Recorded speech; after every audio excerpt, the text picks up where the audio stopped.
Hi, everyone. This is Tim Keefe with Transform CX, continuing a line of discussion around leadership.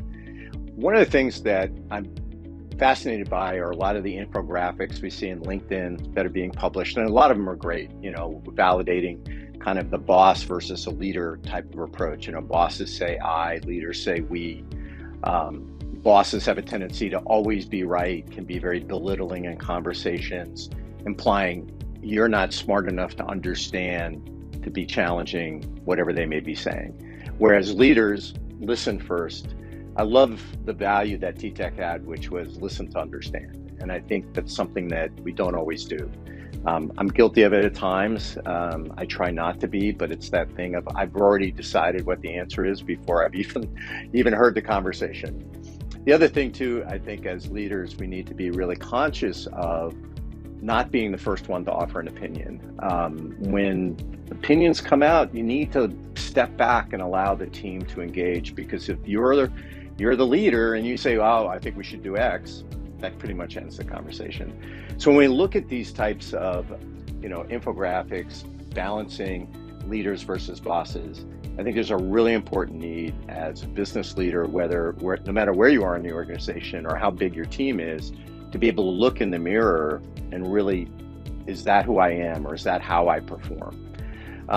Back in the day, I'm going to date myself now, but in the early 90s, I had the amazing opportunity to attend a program at the Center for Creative Leadership in Raleigh, North Carolina.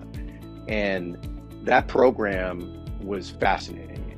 Prior to arriving at the program, there was a whole bunch of psychological instruments that were done. You did a Myers-Briggs test, those types of things, but you also did a 360-degree survey with your supervisors, your peers, and the people that work for you.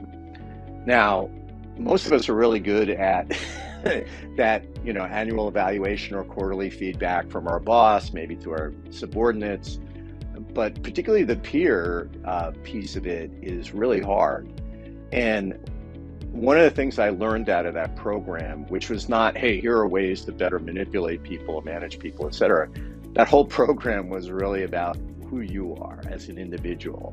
What about you is hardwired, what is programmable, what are the things that you can change, what are the things you can't change, and learning how to really take what you're good at, what your strengths are, lean into those, but also understand your weaknesses.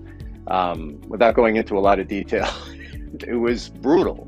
It was a brutal program. And I saw very successful, very senior people in tears at the end of the program. But I think everybody came away from that better understanding themselves, better understanding how they can add value to the groups of people they're expected to lead. And leadership is it's the biggest responsibility any of us can have.